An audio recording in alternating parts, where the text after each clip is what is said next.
दोस्तों मैं रुपेश, आज हम बात करने वाले हैं इंडियन कोस्ट गार्ड के जो नई वैकेंसी आई है 10th और 12th लेवल की, यानी कि जो नाविक जीडी और नाविक डीवी और यांत्रिक का वैकेंसी आया हुआ है 10th और 12th लेवल का। उसके बारे में इस वीडियो में बात करने वाले हैं कि कंप्लीट इसमें डॉक्यूमेंटेशन आपको क्या करना पड़ेगा। आपको ऑनलाइन एप्लीकेशन जब करने जाएंगे तो आपको क्या सब पेपर लेके जाना होगा, क्या सब को स्कैन करके आपको अपलोड करना पड़ेगा, तो क्या सब रेडी होकर आपको जाना पड़ेगा। और जब भी जिन जगहों पर आपको पेपर का डिमांड किया जाएगा तो उन जगहों पर आपको क्या सब रेडी रखना है, कब कब किस चीज़ का डिमांड किया जाएगा, उन चीज़ों के बारे में तमाम जानकारी हमारा इस वीडियो में आपको मिलने वाला है। यदि आपको इससे इंटरेस्ट रखते हैं, आपको इस वैकेंसी को भरने के संबंध में आपको थोड़ा सा भी इंटरेस्ट है, तो एक तो कैसे नोटिफिकेशन क्या है वो तो हमारा पिछले वीडियो में आप देख ही चुके हैं, नहीं देखे हैं तो जा करके आप देख चुके हैं दोस्तों को। लेकिन आपको इस वीडियो में मिलने वाला है क्या कि आपको पेपर क्या रखना है, स्पेशली पेपर अपलोड करने के लिए और पेपर जो आपको लेके जाना है वेरिफिकेशन वगैरह में, इन चीज़ों के बारे में हमारा यह वीडियो कंप्लीट है बना हुआ। तो चलिए आपको सबसे पहले लिए चलता हूँ, आपको जो इसका डेट है वो आपको फिर से मैं एक बार दिखा दूँ कि यह एप्लीकेशन ऑनलाइन है। ये एप्लीकेशन ऑनलाइन होने वाला है और डेट होने वाला है इसका जो कि 4 जनवरी है दोस्तों। 4 जनवरी से लेकर के 14 जनवरी के बीच में इसके एप्लीकेशन को आप फिल कर सकते हैं कि 4 जनवरी से लेकर के 14 जनवरी के बीच में आपको शाम के 5 बजे तक में इसको फिल कर रहे हैं। यदि आप नहीं कर पाते तो इस फॉर्म से आप छूट जाएंगे। चलिए सीधे हम पहुंचते डॉक्यूमेंटेशन के ऊपर, जो कि नोटिफिकेशन के पेज नंबर 7-8 वगैरह के आसपास में है। देखिए हाउ टू एप्लीकेशन का जो सेक्शन आता है, हाउ टू एप्लीकेशन कैसे आपको फॉर्म भरना है, उस सेक्शन में आपको मिलने वाला है। यहाँ पे हाउ टू एप्लीकेशन है, उसके यदि नीचे आप आते हैं तो कौन कौन से पेपर आपको अपलोड करनी है उसके बारे में यहाँ पे स्पेशली टैब है। देखिए documents to be uploaded in the application, इन एप्लीकेशन में डॉक्यूमेंट जो आपको अपलोड करनी है उसके बारे में इन्होंने कहा है compulsory document to be uploaded by all candidate during online application. यानी ऑनलाइन एप्लीकेशन के दौरान आपको जो कंपल्सरी डॉक्यूमेंट है कैंडिडेट के द्वारा अपलोड करनी जानी है उसके बारे में उन्होंने क्या क्या बोला स्पष्ट रूप से कहिए कि ताकि आपको बाद में कंफ्यूजन ना हो हमारे पास ये है या फिर ये नहीं है,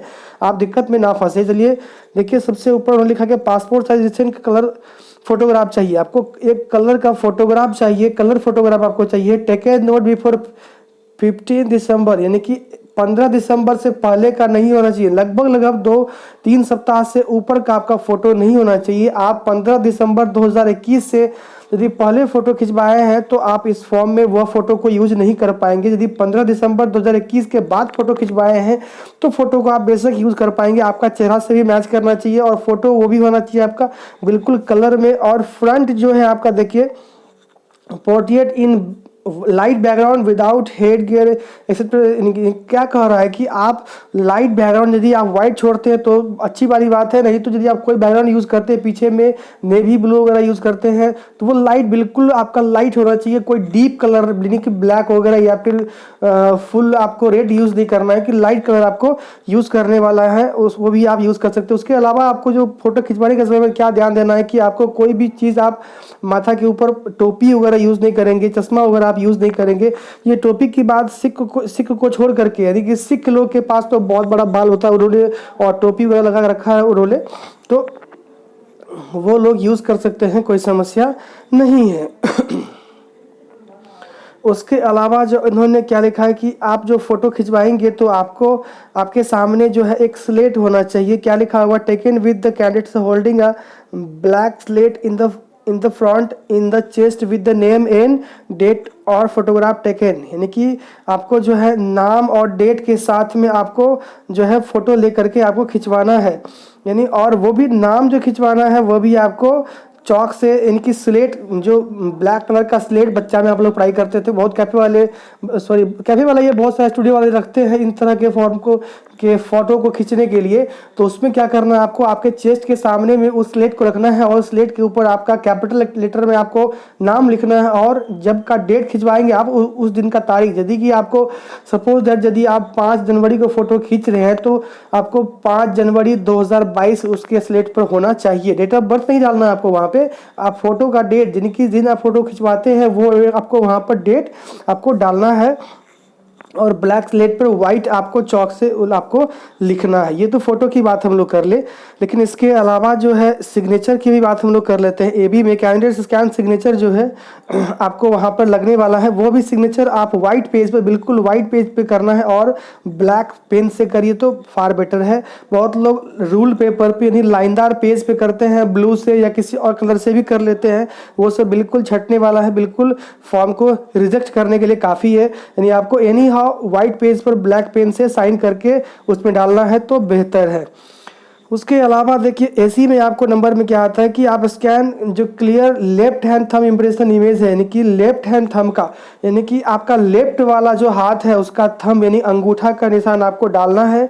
वो अंगूठा का निशान यदि ब्लैक इंक से डालते हैं तो बेटर है, तो ब्लू भी चलेगा। उसके अलावा और कोई कलर नहीं चलने वाला है कि ब्लैक और ब्लू कलर के इंक से ही आप थंब इम्प्रेशन दे तो बेहतर है। उसके अलावा एडी वाला देखिए नंबर में क्या, date of birth certificate. Date of birth certificate यदि आपके पास है तो ठीक है, नहीं तो डेट ऑफ बर्थ सर्टिफिकेट के रूप में आप 10th का मार्कशीट भी यूज़ कर सकते हैं। लिखा हुआ स्पष्ट रूप से दोनों 10th क्लास मार्कशीट और date of birth certificate in English और हिंदी, यानी कि यदि आपको 10th का सर्टिफिकेट है डेट ऑफ बर्थ के रूप में तो आप यूज़ कर सकते हैं, कोई समस्या नहीं। यदि आपके पास डेट ऑफ बर्थ सर्टिफिकेट है, बर्थ सर्टिफिकेट आपका बना हुआ है, चाहे वो हिंदी में हो या इंग्लिश में, तो उन चीज़ों को आप यूज़ कर सकते हैं, कोई समस्या नहीं है। यही में डाला गया उन्होंने कि फोटो आइडेंटिटी प्रूफ के लिए आधार कार्ड और वोटर आईडी कार्ड और पासपोर्ट, पैन कार्ड और ड्राइविंग लाइसेंस एक फोटो आइडेंटिटी के तौर पे आपको लगने वाला है, जिसमें के लिए आपको आधार कार्ड या फिर वोटर आईडी कार्ड या पासपोर्ट या पैन कार्ड या डीएल आपके पास यदि है तो इन चीज़ों को आप फोटो आइडेंटिटी की प्रूफ के रूप में आप यूज़ कर सकते। जनरली आजकल के तौर पर तो आधार कार्ड तो हर एक बच्चा के पास, हर एक पर्सन के पास है, तो वो आधार कार्ड इसमें आप यूज़ कर सकते हैं, कोई समस्या नहीं है। एथ में देखा जाए हमको तो 10th का मार्कशीट भी आपको यूज़ करना है। 10th का मार्कशीट आपको एक बार यहाँ भी जरूरत पड़ जाएगा और यहाँ भी आपको पड़ जाने वाला, तो 10th का मार्कशीट एनी हाउ आपको जरूरत पड़ेगा। यहाँ पे एजी में 10th का क्लास का सर्टिफिकेट है। 10th क्लास का सर्टिफिकेट यदि आपका आ गया है, नहीं कि मूल प्रमाण पत्र, इसको मेन सर्टिफिकेट बोलते हैं हम लोग, यदि वो आ गया है तो वो भी आपको यहाँ पे डालना है। यदि नहीं आया है तो आप 10th के मार्कशीट को ही आप रिपीट कर सकते हैं, कोई समस्या इसके लिए नहीं है। उसके अलावा ईडब्ल्यूएस सर्टिफिकेट या फिर एससी एसटी या ओबीसी जिसके पास जो कैटेगरी है उस कैटेगरी के हिसाब से वो अपना कास्ट सर्टिफिकेट डालेंगे। उसके अलावा हैंड डिक्लेरेशन यहाँ पे एजे में है, कैंडिडेट्स हैंड डिक्लेरेशन आपको डालना है। हाथ से लिखा हुआ एक डिक्लेरेशन नोट है जो कि आपको लिखना है, लिख के आपको फिर अपलोड करना है। सर्विस सर्टिफिकेट एनओसी जो कि सर्विसमैन है या फिर सर्विस रिटायर्ड है वो लोग भी इसको यूज़ कर सकते हैं, तो वो भी अपने सर्विस सर्टिफिकेट को भी यहाँ पे यूज़ कर पाएंगे, कोई समस्या नहीं है। नीचे नोट में इन्होंने क्या लिखा ब्लैक कलर में, हम लोग उसको भी एक बार बारी बारी से पढ़ लेते। क्या लिखा है इन्होंने, if the board is issuing only 10th marksheet and note the 10th class pass certificate, then the candidates to upload 10th class mark sheet for 10th class certificate। यानी 10th का सर्टिफिकेट यदि आपको इशू नहीं हुआ है, सिर्फ आपको 10th का मार्कशीट इशू किया गया है, तो 10th के सर्टिफिकेट के रूप में आपको 10th का मार्कशीट भी आप यूज़ कर सकते हैं, कोई समस्या नहीं। जैसे भी हम पहले ही आपको मैं बता चुका हूँ यहाँ पर जब आप कर रहे थे, तो कि आप यदि सर्टिफिकेट आपको इशू नहीं हुआ है तो 10th का मार्कशीट ही आप दोनों जगह यूज़ कर सकते हैं, कोई समस्या नहीं है। उन्होंने भी यही बात लिखा है। उसके बाद 12th की जो हम लोग बात करें, 12th मार्कशीट को भी अपलोड करना है और उसके जगह पर जो 12th का जो सर्टिफिकेट मांगा जा रहा है, यदि आपके पास इशू हो गया है, दे दिया, आप ले आए हैं अपने स्कूल कॉलेज से, तो वही करिए तो बेहतर है। नहीं है तो इसी को अगेन आप कर सकते हैं। इन्होंने फिर यहाँ भी लिखा है, आप देखिए स्पष्ट रूप से आप पढ़ सकते हैं इसको। नोट में इन्होंने लिखा है कि if the board is issuing only 12th class marksheet and note, यानी कि जो 10th में अप्लाई था वही चीज़ यहाँ भी लिखा है इन्होंने कि आप 12th का यदि आपको सर्टिफिकेट इशू हो गया तो यूज़ करिए, नहीं तो यदि आपको सिर्फ मार्कशीट इशू किया गया है तो मार्कशीट को ही आप सर्टिफिकेट के जगह पे यूज़ कर सकते हैं, कोई समस्या नहीं है। एडिशनल डॉक्यूमेंट्स के रूप में आपके पास यदि कोई और भी डिग्री है तो आप उन चीज़ों को यूज़ कर सकते हैं, या फिर यदि आप 10th लेवल से कोई फॉर्म भरते हैं और आप 12th पास भी हैं तो आप उसके लिए आप 12th को भी एडिशनल पेपर के रूप में आप यूज़ कर सकते हैं, एडिशनल क्वालिफिकेशन के रूप में आप उसको यूज़ कर सकते हैं और उसका डॉक्यूमेंटेशन आप कर सकते हैं, कोई समस्या नहीं है। उसके अलावा यदि आपको शॉर्ट लिस्टेड किए जाते हैं स्टेज 2 के लिए, तो स्टेज 2 में आपको क्या सब लगना है उसके बारे में भी इन्होंने पेपर वगैरह के बारे में अभी ही जिक्र कर दिया है कि क्या सब आपको लगना है। तो जो आपका जो यहाँ formula 2 conversation CGPA grade percentage to class 10 application, यदि एप्लीकेबल है आपको तो इसके लिए ये आपको CGPA वाला लग जाएगा। उसके बाद NOC फ्रॉम गवर्नमेंट रिकॉग्नाइज, यानी कि NOC आपको लगने वाला है। उसको एडिशनल मार्कशीट फॉर, यदि आपको एडिशनल मार्कशीट है, यदि कोई बंदा फेल करता है या सप्लीमेंट्री का देता है एग्जामिनेशन, दो मार्कशीट होता है, तो वो भी आपको उसमें देना पड़ेगा। सभी कैंडिडेट के ये चीज़ जारी किया गया है। उसके अलावा और भी जो चीज़ें है इसमें जानने वाली बात, इन चीज़ों को आप पढ़ सकते हैं। इस सब के लिए, नेवी के लिए या यांत्रिक के लिए, जो नाविक GD DB दोनों के लिए सेम ही चीज़ है, अलग अलग उन्होंने लिखा है लेकिन सेम ही चीज़ सबके लिए है। अब उतना ही आपको तैयार करके जाना रहता है। तो ये डॉक्यूमेंटेशन था इसके लिए, और इसके अलावा आपको और कुछ भी अलग डॉक्यूमेंटेशन की बात इन्होंने नहीं कही है। हाँ, लेकिन आपको यदि नेक्स्ट यदि आपका सिलेक्शन होता है तो उन्होंने अलग अलग बात कही है कि आपको स्टेज 1 में क्या सब लेके आना होगा। तो स्टेज 1 में देखिए इन्होंने क्या कहा है। स्टेज 1 के लिए A number, coloured print out of admit card. Stage 1 के लिए एडमिट कार्ड जो आप लेके जाएंगे वो आपका कलर में होना चाहिए, ब्लैक एंड वाइट बिल्कुल नहीं चलने वाला है। रंगीन में एडमिट कार्ड आप निकाल लेंगे, ये आपका चलने वाला है। उसके बाद नंबर 2 में original photo ID as mentioned on application, यानी कि ओरिजिनल फोटो ID, यदि कि आप एप्लीकेशन फॉर्म, यानी कि फॉर्म जब भर रहे थे, अप्लाई जब कर रहे थे वैकेंसी का, तो उस समय में जो आप फोटो आइडेंटिटी के तौर पे आधार कार्ड या पैन कार्ड या DL या वोटर ID जो भी आप यूज़ किए हैं, तो उस चीज़ का ओरिजिनल कॉपी आपको लेके जाना होगा, ना कि फोटो कॉपी। ओरिजिनल आपको वहाँ पर लेके जाना होगा, ओरिजिनल आपको दिखाना होगा। नंबर C में ओरिजिनल 10th क्लास का मार्कशीट, 10th क्लास का आपको ओरिजिनल मार्कशीट लेके जाना होगा। वो तो हर धर सबके पास रहता ही है, उसका जीरोक्स में नहीं, आपको ओरिजिनल लेके जाना होगा। उसके अलावा D में है 2 colour passport size photograph as, जो कि आप यूज़ किए थे एप्लीकेशन फॉर्म में, अपलोडेड इन एप्लीकेशन फॉर्म। जो एप्लीकेशन में, यानी कि आप फॉर्म जब वैकेंसी का भर रहे थे उसमें के जो यूज़ कर रहे थे आप, उसी टाइप का सेम फोटो आपको 2 कलर पासपोर्ट, यानी 2 पीस फोटो आपको लेके जाना है। उसके अलावा जो SC ST कैंडिडेट या जो भी कैटेगरी जिसको जो कि आरक्षण में आते हैं, उसका कास्ट सर्टिफिकेट भी उसको लेके जाना है। उसके अलावा स्टेज 2 जब की बारी आएगी, जिसको भी स्टेज 2 में जाना पड़ेगा, स्टेज 2 जाएंगे तो वहाँ भी वही बात है। कलर जो प्रिंट आउट है एप्लीकेशन एंड एडमिट कार्ड, यानी कि online application and admit card जो है दोनों कलर में लेके जाना होगा। फोटो ID जो है, जो आप फॉर्म में डाले थे वो आपको, उसके बाद ओरिजिनल डॉक्यूमेंट्स जो भी आप फॉर्म भरने करीब में आप सबमिट किए हैं, जैसे कि 10th या 12th का जो भी है, वो ओरिजिनल के रूप में लेके जाना पड़ेगा। उसके बाद 3 फोटो कॉपीज ऑल जो original documents duly self attested, यानी कि ओरिजिनल पेपर के अलावा आपको 3 प्रति सभी डॉक्यूमेंट का फोटो कॉपी करना है, और उस पर सभी पे अपना सेल्फ अटेस्टेड करना है। सेल्फ अटेस्टेड करने का मतलब क्या है, सेल्फ अटेस्टेड लिख के नीचे आपको सिग्नेचर करना है, जैसे कि आप सिग्नेचर अभी फॉर्म में किए होंगे वैसे आपको करना है। 3 जो आपको फोटोकॉपीज करना है सभी का, यानी कि एक जो फोटोकॉपीज का जो बंडल होगा उसमें सभी डॉक्यूमेंट्स का होगा, फिर दूसरा में भी वही, तीसरा में भी, यानी कि 3 जगह आपको सभी पेपर का जो है जीरोक्स करके सब पे अटेस्टेड करके आपको लेके जाना होगा। उसके अलावा है 20 इन NOS पासपोर्ट साइज, 20 आपको पासपोर्ट का कलर फोटोग्राफ आपको लेके जाना है।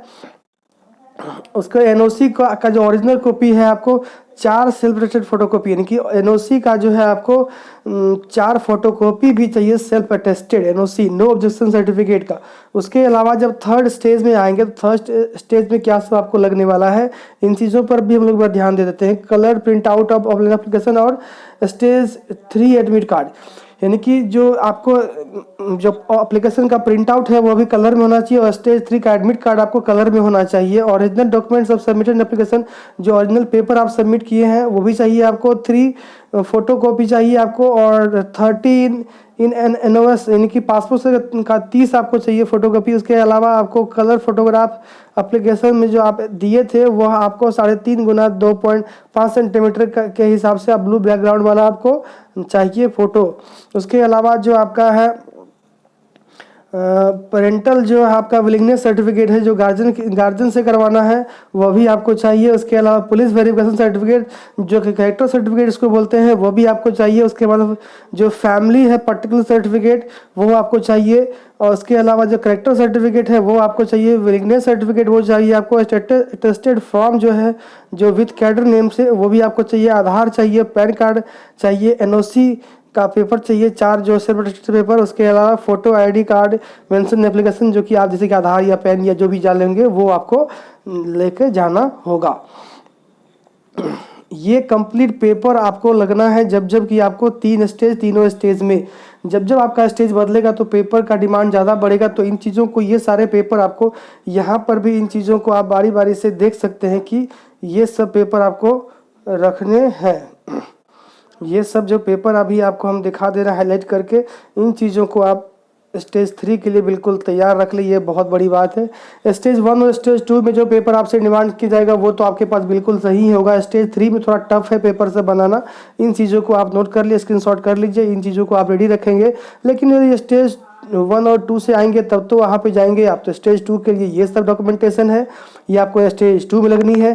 स्टेज 1 में बहुत बड़ी चीज़ नहीं है, स्टेज 2 थोड़ा सा टफ है। ये देखिए स्टेज जो 1 है इसमें इतना ही पेपर आपको लगना है। मेनली ये पेपर है स्टेज 1 के लिए, कुछ नहीं है। आपको एडमिट कार्ड कलर में चाहिए, फोटो जो ओरिजिनल का जो आपने आईडी दिया था, आधार वगैरह जो भी वो चाहिए आपको, 10th का मार्कशीट और 2 पीस फोटो, बस इतना ही। ये तो सबके पास होता ही। स्टेज 2 थोड़ा सा टफ है, स्टेज 3 बहुत टफ है। तो ये जो कंप्लीट डॉक्यूमेंटेशन है ये आपको करके जाना है, ये बहुत बड़ी चीज़ है। लोग क्या करते हैं कि इसके बारे में लोग को पता होता नहीं, कि बाद में कहते हैं कब जारी होगा, क्या होने वाला है, नहीं होने वाला है, कब होगा। तो इसके लिए हम पहले ही वीडियो बना दिए ताकि यदि आप इसमें आगे बढ़ते हैं तो आपको ये बहुत मदद करने वाला है। कि डॉक्यूमेंटेशन बनाने में लोग को बहुत समय लग जाता है, महीना 2 महीना भी लग जाता है। आप पहले से ही इसका अप्लाई कर ले, बना ले, ताकि आपको समय नहीं बिताना पड़ जाए। एक बार फिर से हम आपको रिपीट कर दें, इसके फॉर्म का जो है एप्लीकेशन ये ऑनलाइन लिया जाएगा। यहाँ पर देखिए application will be accepted online बिल्कुल लिखा हुआ, और लास्ट लाइन जो इन्होंने लिखा है कि फ्रॉम 4 जनवरी 2022 से लेकर के और 14 जनवरी 2022 तक शाम के 5 बजे तक ये एप्लीकेशन चलेगा। एप्लीकेशन का लिंक खुली रहेगी, उतना बीच में आपको एप्लीकेशन कर लेनी है। 10th और 12th 11 की वैकेंसी है। कब किसका क्या होने वाला है, एडवर्टीजमेंट हमारा नेक्स्ट प्रीवियस वीडियो में ही आप देख चुके होंगे, या फिर आप देख लीजिए जा करके, फिर हमारा चैनल के ऊपर आपको कंप्लीट नोटिफिकेशन का आपको रिव्यू वहाँ पर मिल गया होगा। दोस्तों आशा करता हूँ कि आपको डॉक्यूमेंटेशन संबंधी जो भी फॉर्म है आपको बिल्कुल आपको इसके लिए वाकिफ किया है कि आपको कैसे कैसे क्या करना है। यदि हेल्प मिला है तो सब्सक्राइब, लाइक एंड दूसरे ग्रुप में भी शेयर करिए। धन्यवाद। जय हिंद, जय भारत, वंदे मातरम।